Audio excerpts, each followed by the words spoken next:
What's going on, everybody? Welcome back to the channel. Hope that you guys are having a wonderful Tuesday evening. So I wanted to make this video in remembrance of Pope Francis, who was born 1936 and passed just recently of this year. The world is paying tribute to Pope Francis, and he was someone who preached a message of love, of being inclusive, something that so many far right conservatives are rallying against. And so a lot of the people, the conservatives, specifically in the Catholic Church, had an issue with this pope. But he was also an inspiration to so many, especially progressives. After his passing yesterday at the age of 88 years old, Pope Francis's death certificate, which the Vatican released overnight, said that he passed from a stroke that prompted irreversible heart failure. He has suffered a long series of health issues. Pope Francis, his body will be transferred to St. Peter's tomorrow morning for worshipers to pay their respects ahead of his funeral, which will be this Saturday, says the Vatican. The American Cardinal, Kevin Farrell, has become the acting head of the Vatican until the College of Cardinals chooses the Pope's successor during the conclave that will follow his funeral. Farrell said in a statement of Pope Francis that he taught us to live the values of the gospel with faithfulness, courage, and universal love, especially in favor of the poorest and the marginalized. And I'm not Catholic, but a lot of my friends and colleagues are. And so I know how important, Pope Francis was to the entire world. He served as an inspiration to the entire world. So he will definitely be missed. A rosary prayer was held today at the Vatican, presided over by the Dean of the College of Cardinals, Cardinal Giovanni Battista. And Pope Francis, his funeral is set for 10 a.m. this Saturday in St. Peter's Square. He will lie in state tomorrow at St. Peter's Basilica, where the faithful are expected to flock to pay their respects to the history's first Latin American pontiff. Oh, I didn't know he was Latin American. I thought he was Italian, like most of, the popes have been in the past, because the Vatican is in Rome. Or I know they have their own city, but it's really close to Rome in Italy. um, so filmmaker, filmmakers Francisco said that he was, I'm sorry, that's the name of his documentary honoring the Pope, and he said that he was a remarkable human being. Pope Francis was thankful that he was able to greet throngs of people on Easter, because you guys remember he passed like right after giving that inspiring speech on Easter and after meeting Vice President J.D. Vance, unfortunately. But Easter was a day before he passed, though initially people, had some doubts given his poor health. But he decided that, you know, he wanted to go out and be amongst the people and give them a message of inspiration, doing what he loved. So, doing what he thought that the Lord put him on this earth to do. Francis, who was 88, made his last public appearance Sunday, delivering blessings and looping around Vatican City's famous square in his Pope Mobile. Francis initially, he had doubts about the ride as well. He asked, his personal healthcare assistant, "Do you think that I can manage it?" The Pope was reassured, and he stopped to reach out to people, especially children, as he was driven through the crowd of 50,000 people. Wow.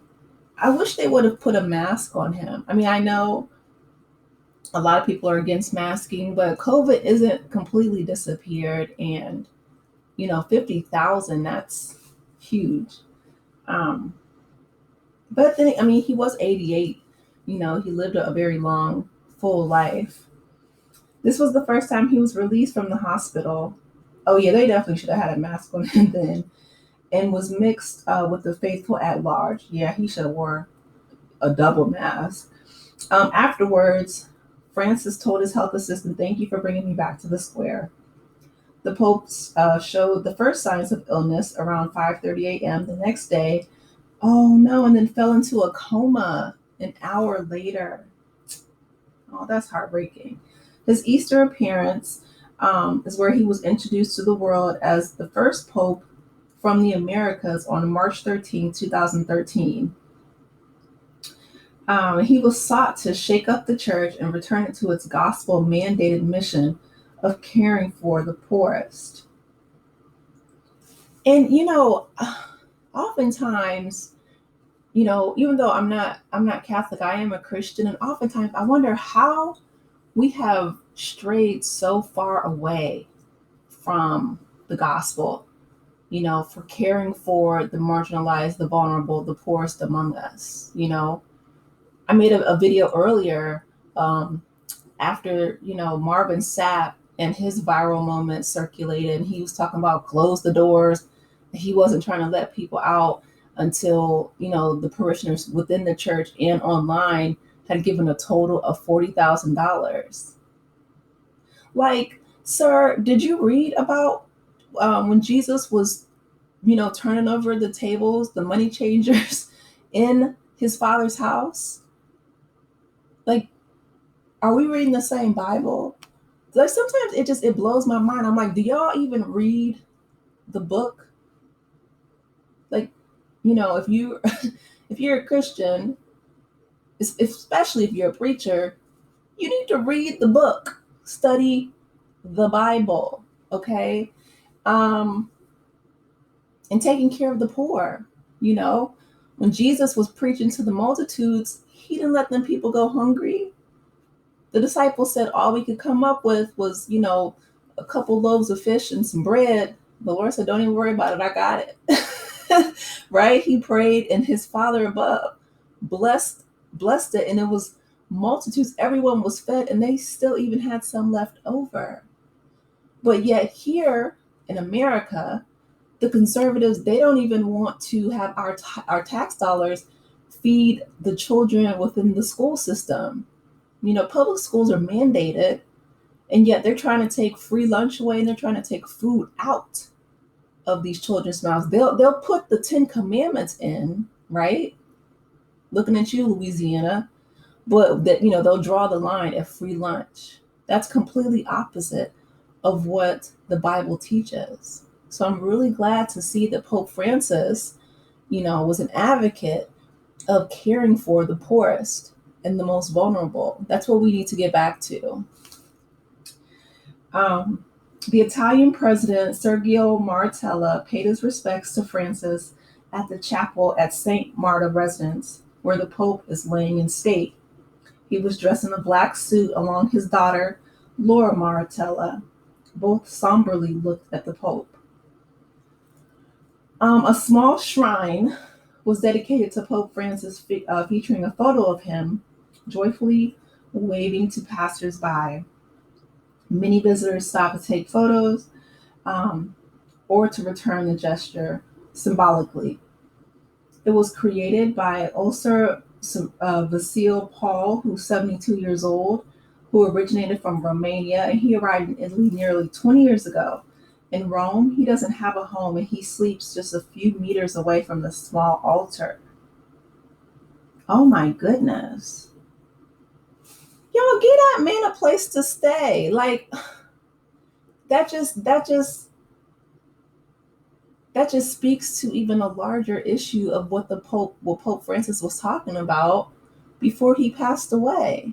So he's homeless, creating a shrine dedicated to Pope Francis, and you guys are just going to document it and not trying to help him get on his feet. If he's an artist, in Italy, especially Rome, he should be creating and selling art at least. Let's keep it going. So he says, yes, I made it yesterday. As soon as I heard that Pope Francis had passed, he said sadly, He was a great man. He encouraged people to reflect, and with his words, he always pointed toward the right path in life. He gave me so much hope. He helped me not to lose faith. Everyone asked why I didn't think to include a place in the shrine for people to leave offerings. He said, "But I don't want money. I just want to honor Pope Francis," he added.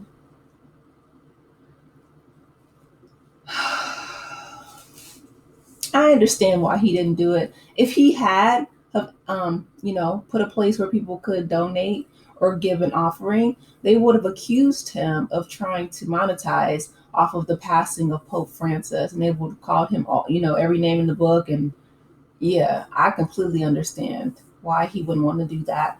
But I do hope that this will help him gain some type of, you know, um, recognition among the Italian people. Maybe he can get connected with some artist or someone who owns like an art gallery or something, and they can showcase some of his work and get some, income coming in. Maybe he could sell some things online, something. All throughout Italy, they have people that sell not only their artwork, but musicians will be playing in the different just open squares, the marketplaces, things like that. So hopefully this article and other people seeing him showcasing his art, as a tribute to Pope Francis, can help him get on his feet so he doesn't have to sleep meters away from the Vatican. That's heartbreaking. The pews in New York City in the St. Patrick's Cathedral were also filled with city officials, religious leaders, and mourners who wanted to pay tribute to Francis today. Cardinal Timothy Dolan, the Archbishop of New York, began the Mass by thanking all who gathered for the graciousness of their company. He described the grief of Catholics as that of a passing in the family. Francis was a gift, Dolan told the congregation, and he prayed for mercy in his return to God. Um, he was a symbol of God's mercy, constantly preaching God's tender, loving mercy for us and encouraging our tender mercy for one another. Francis's age and his time of passing matched with his membership number in the Argentine soccer club, which he long supported. The Argentine club to his membership number was 88-35. Francis passed away at the age of 88 at 2:35 a.m. in Argentina time. It was 7:35 a.m. in Vatican City. The coincidence, which has caused a buzz in the Argentine news, holds a special significance for the San Lorenzo fans. Francis was outspoken in his passion for soccer back when he was first elected Pope in Latin America in 2013. San Lorenzo shared a photo of him on what was then Twitter, holding the club's crest. Yeah, he always conveyed his passion for the Cyclone, the team wrote yesterday as a tribute, citing its nickname. When he went to watch the 46 team, he confirmed, and he was so full of joy in his visits. Wrapped in deep sorrow from San Lorenzo's day, we say goodbye to Pope Francis. Goodbye, thank you, and until forever, we will be together for eternity. So that is sweet. So you guys, let me know your thoughts in the comments section. Pope Francis, you will be forever missed. And to all the Catholics, I pray that, the Lord blesses you and keeps you and comforts you during your time of grief and mourning. Take care of you guys. Take care of yourselves and each other. Bye, sis.